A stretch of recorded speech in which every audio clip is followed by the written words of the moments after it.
Hello dear students, I hope you are fit and fine and also wish that you are doing all well, good at home. Now apart from that general thing, we need to take care of our health. See, in my every lecture why I say about these kinds of things, just because I need to make sure that you are actually knowing that what is your daily responsibilities, what are your daily responsibilities, and also how you can make yourself and other also feeling better, healthy, wealthy and knowledgeable. So today we'll go more in this chapter which I started previous in my first lecture. This chapter consists of disaster management, symptoms of that, means the characteristics of that, how, when, why, in which condition it can be started.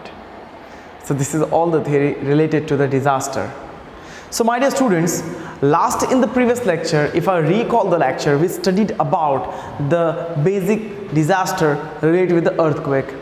Also we studied about that how earthquake is created, what is its center, which can be also referred as hypocenter or the epicenter, where we can say hypocenter is down beneath from where it originates, epicenter is that point from where it spread out into the waves.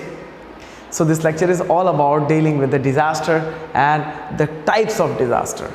So today's lecture is all depending on the theory which I made you introductively explain in my previous chapter.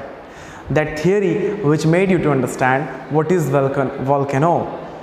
So my dear students, I'll today make you understand all the three categories of the volcano also, as you can see in your textbook 24-25 page number, and also you'll be going with the theories of the volcanoes. So let's check it out here. See, if you go with the theories, volcano, active, dormant and extinct. Now three types of volcanoes are there that you need to understand. How many types are there? Three. The type number 1, then type number 2, and the type is 3rd. Today's topic is depending over these three basic topics about the volcano, tsunami. See my dear students, don't read this T. It's completely silent. It is a silent T. So if you are thinking that if you are reading T tsunami, it is wrong. You have to make the T silent when you pronounce it, but when you are writing you need to compulsory add the T there. Now what is the meaning of tsunami, that also we'll study in this lecture, and apart from that we'll also come to know about the flood, that is the heavy rain. What are the reasons for the flood, which kind of effect can be seen by the flood, when, where, how this flood is originated. Every general basic concept and detail we'll study in this lecture. So let's start with the volcano. As I said you, three types of volcanoes are there that you must remember: active, dormant and extinct. You must remember these three types of volcanoes. So if we go more further, we can say volcanic eruption. Volcanic eruption is due to four basic main reasons, as I have displayed or I have explained you in my previous lecture also. Now these four reasons can be somehow we can say interior part of the earth, okay, which is created due to magma lava or the gases also, then creation of the merging of the tectonic plates also, or we can say that somehow creation of the magma lava to here internally, and then we can say that it can be also created due to gases, extra amount of gases present inside the atmosphere, inside the core, or we can say nearer to the core or upper nearer to the core, or we can say under the crust also, which is also somehow coming to out to push out. That can be also referred as the volcanic eruption. Also we go more further, then rising of the magma and lava, sometime blasting also towards the earth's surface. That can be also said as volcanic eruption. So my dear students, volcanic eruption is having some of the different categories, but the one thing is common in every category. What is the common thing? The common thing is that volcanic eruption is destructive. Apart from that, it is constructive also, but more of the time it is destructive. So let's study about the volcano. How a volcano is generated. What are the reasons for that? If you have already known about magma, lava, then you might be very clear in this concept what I am going to teach you today. So you need to know about what is magma, what is lava. Okay, so therefore we can say the magma is pushed upwards. Whenever the magma is pushed upwards due to heavy pressure generated by the water surface also. If you don't know, then you should know that magma and lava are somehow related with the pressure, evaporation internally, and that creates the heavy pressure. So therefore we can say that by the gases lying under the magma, it is pushed outside, and somehow secondly we can say that water percolation is also responsible for that, which is pushing magma and lava upwards. And laterly we can say that this vapor is full of pressure owing the lack of space and speed high in the amount. Lack of space is not there, but the speed is high when the vapor is pushing it out. It is all the concept of like a gas cooker or a cooker gas. Okay, you can say that like at your home in the kitchen set, your mom or your any person who anyone who is cooking there must be using a pressure cooker. Now why we use the name pressure cooker? Because there is some pressure generated inside, and there is a nozzle which is releasing that pressure at a time so that it should not be blasting out. Same thing concept is lying in the magma also.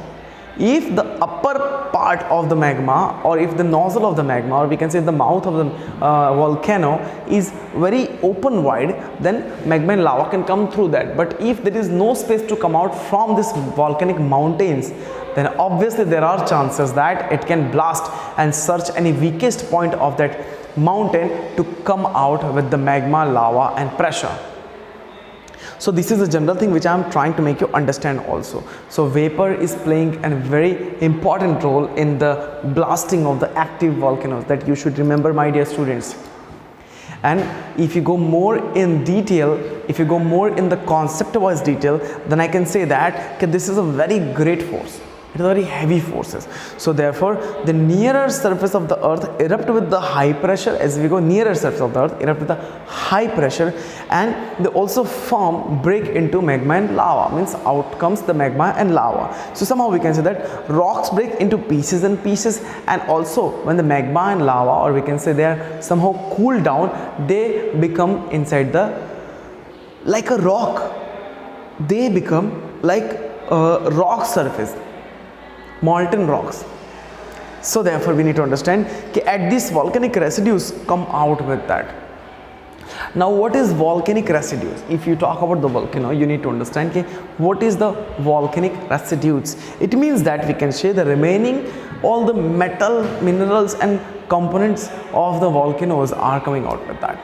So therefore we can say that it comes out on the surface, on the earth, and surface where it is narrow, it is trying to exit from the surface. So that is the breaking of the magma lava mountain, from where the magma and lava is coming out. So these are the general thing which I am trying to make you explain here in this lecture. And also if you go more further, so somehow we can say that then the eruption is somehow like very dangerous also. It can be very like destructive. Sometimes it is so destructive, my dear students, that it is actually creating a whole cloud of the gases, or we can say that dust cloud.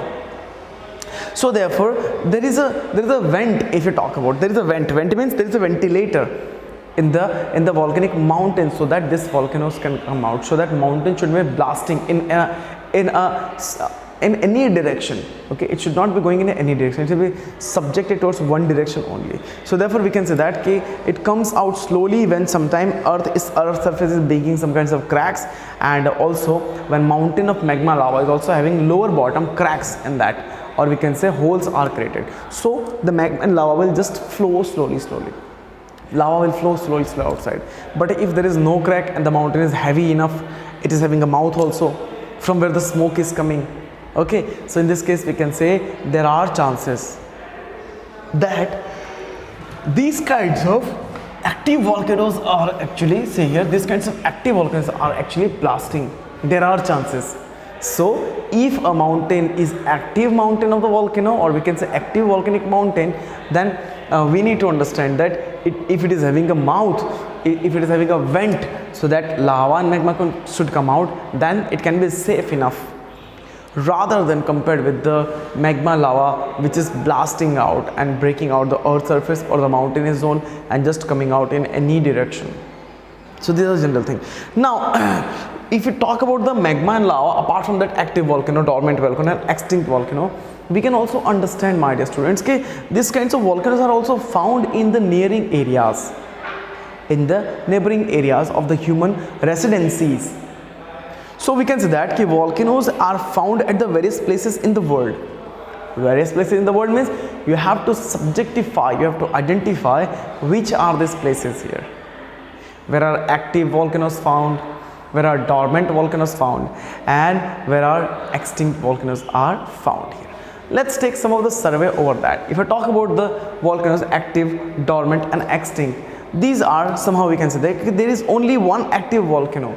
If you talk about the Indian zones or if you talk about the Asia, there is only one active volcano in India. If you talk about the Indian zones in India, and that is in the island of Andaman and Nicobar Island. Must remember this name, my dear, Andaman and Nicobar Island.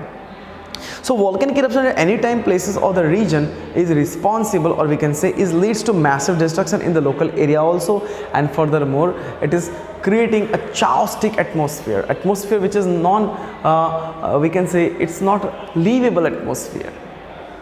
So these kinds of volcanoes can be also somehow related with the fact of with the theories where we can say that volcanoes are destructive, but if we just leave the destruction about the volcanoes, we can move to the construction also, means sometime it is found beneficial also. Now how these kinds of volcanoes are found beneficial? How? Let's see out that also.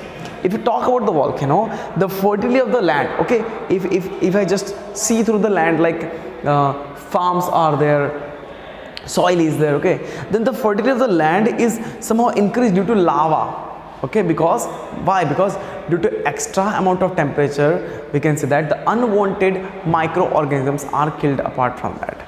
So it is very healthy. Apart from that, we can say the agriculture production is also very good in the area where the volcanoes are there, okay, due to the fertile land and Java, we can say that due to the fertile land and Java and Sumatra zone also in India. So furthermore, as it is also made of lava, means the surface of the volcanic eruption, or we can say the internal the volcanoes are coming, it is made by the lava. The potassium rich soil form the volcanic residues also, means as the soil is mixed with the lava, some lava rocks are there, it consists of potassium, okay, which is rich in the minerals. So therefore we can say that residues help the fertility and the farmers also to kill, or we can say to germ killing property also, so that the germs can be killed out automatically inside that kind of zone. So laterly we can say that production can be very good, but if you talk about the water, then water temperature is also sometimes changing. Sometimes you can see in this area hot spring water. Hot spring water means the water can be giving you a hot temperature. Not all the time, or we can say not all the river water everywhere near the volcano. No, it's not like that, my dear. But some amount of the zone, well, pond, or we can say small kunds are there, they can be giving you the hot temperature of the water. You can experience this nearby to your area in the Panchmahal district also, that is Tua and Timba. There are also some of the hot kunds available. So what are they? There are the basic example of the volcanic eruption internally, or we can say that internal magma and lava could be there. Therefore, the temperature of the water is changing.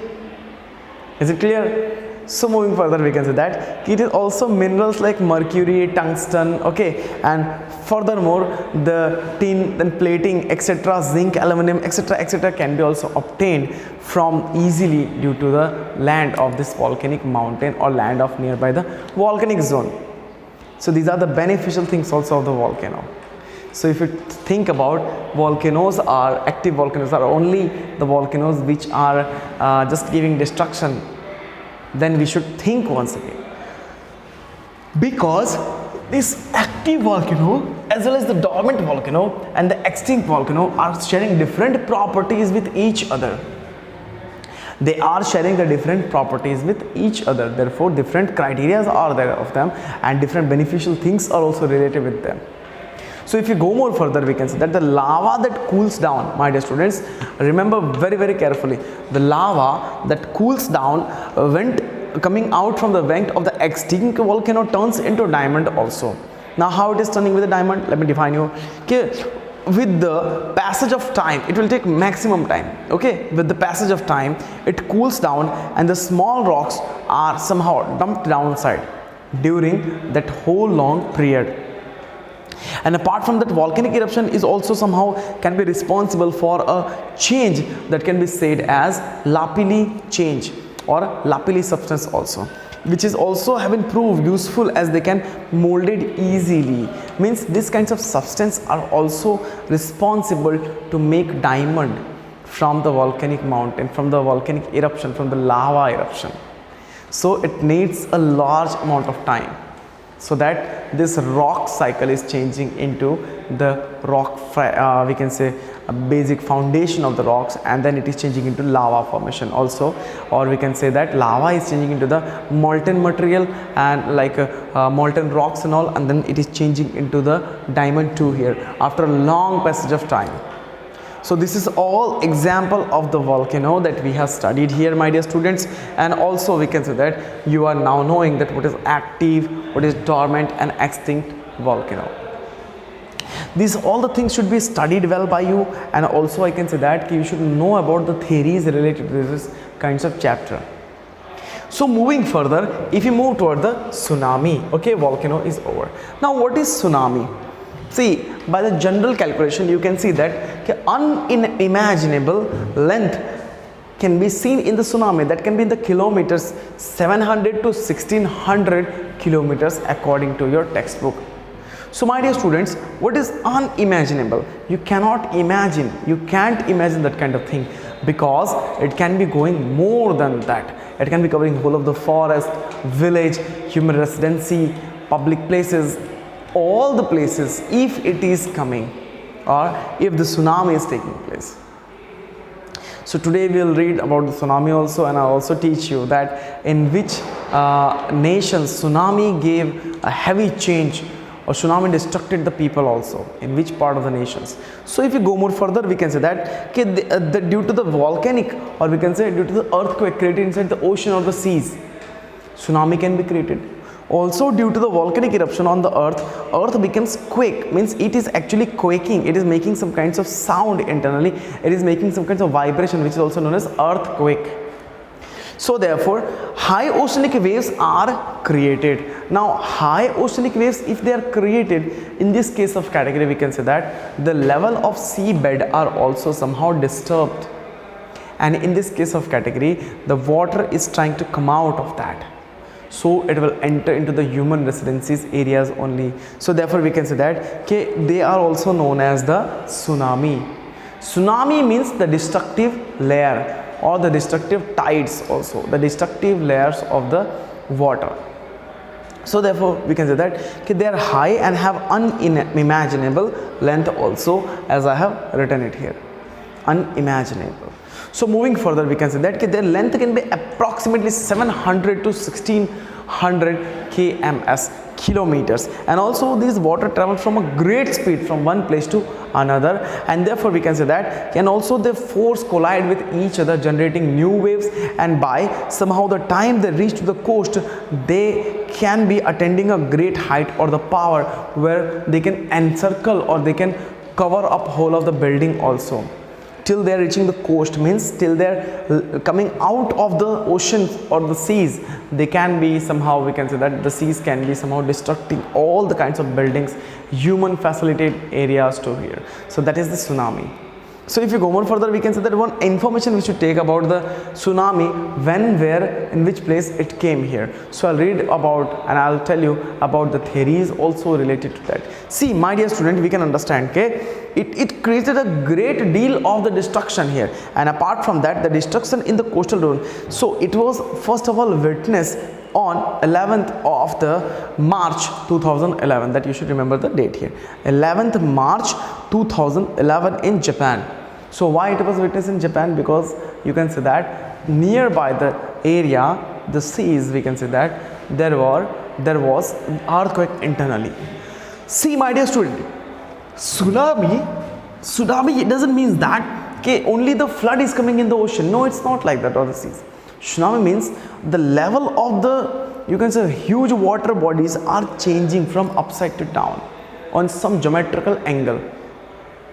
If I would give an example to you, if a person is taking, just assume, if a person is taking a glass of water filled with the top to top, okay, a glass of water filled with the top to top, and he is trying to walk stably, he can walk, the water will not fall. But if he is actually changing the position of his hand, he is just tilting the water, then there are chances that water can come out. Same thing is happening when there is oceanic waves are creating high in their own amount, layer and speed due to earthquake or volcanic eruption internally, that is also creating the vibrations and the waves to here, that can be said as tsunami. It's an example of that. So laterally we can say that okay, strong whirlwinds can be also seen here. Strong wind with the water forces can be witnessed in this kinds of tsunami area, tsunami time. And also this wind create a big and a strong motion. They create a big and strong motion once the storm gets over. If you just calculate about once the storm is over the ocean or the waves become taller and bigger, and wavelength can be going more than a building also. So therefore it can be traveling from a distance. So wind is also responsible to generate the high waves, but not the waves of tsunami. But if obviously the tsunami has been occurred or tsunami has taken place due to earthquake internally to the water bodies, then that can be creating the waves, and that waves can be coming in the contact of water, or we can say that waves can be coming in the contact of water and air. So air will be pushing it more to the high level as well. When the storm is totally like it is going down, the water can be somehow working on its full efficiency, means it is going on a large scale. So that can be covering the buildings also. So it is also known as the tsunami here. So apart from that, we can say that okay, this is destruction can be measured most of time at the coastal areas. The state, the cities, the town which are coming near the coastal areas can be witnessing this kinds of tsunami destruction maximum. They can be witnessing this kinds of distance or tsunami maximum, because they are living nearer. So therefore we can say that okay, at the time rock fall, ice fall, or the underwater sometime landslides or skunks are sliding, means tectonic plate movements are there, and displacement of the water is also creating the tsunami. So there is not only one reason that tsunami can be created. There are like lots of reasons in which tsunami can be created out. So these are the general relative fact related to the tsunami. And this is not only enough, my dear student. You can also see the figure in your notebook or in your textbook also. If you have drawn in the notebook, then it is good enough. If you have not drawn in the notebook, then you can see the figure in your textbook also, that what kind of tsunami is there, okay, which kind of theories related to the tsunamis are given there. Also you can examine yourself that how you can save yourself in the time of tsunami, or how you can save yourself at the destructive time of tsunami, when the layers of the water is coming towards you. You need to save yourself.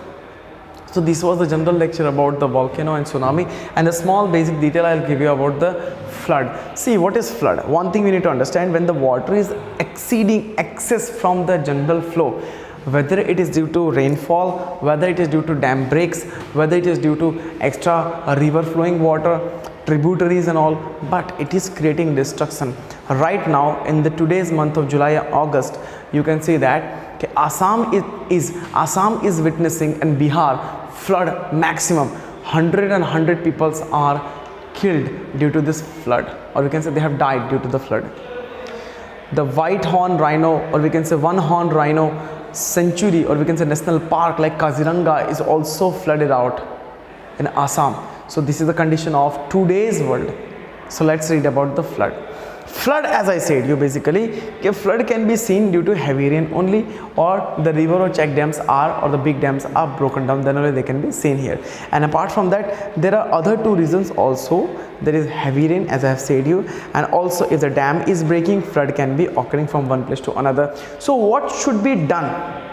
what should be done in the type of or in the time of flood? We should try to vacate, or we should try to evacuate that place. We should run away from that place because it can making our house also to draw down inside the flood. Also, we should open up the wild animals or the domestic animals if they are in the cage, so that they can protect themselves. Needable things should be taken at the time of flood. Smartphone should be taken, power banks should be taken, okay, your documents should be taken. And don't run for the paintings, television, home theater systems, gold. Don't run behind that kind of thing. You just take eatable things, somehow survival things only. Don't go and save your vehicle, don't go and save your clothes and all. No, try to run from that place, save yourself. But you should at least having your cell phones with you, power banks with you, medical equipment if you are having, you should keep with you. If you are having some eatable dry fruits or the biscuits, you can take with you, because you can save yourself. And always in the time of flood, you should boil the water and only you should drink the water. Be aware of the snakes also present inside the water. So this lecture is all about volcano, flood and tsunami. I will teach you more further basic examples in some other lecture. Till then, what you can do, my dear students, you can just refer this kinds of theories about the relative lessons, and we'll take this lecture more forward next time. Till then, you can take care and keep revising. Jai Hind.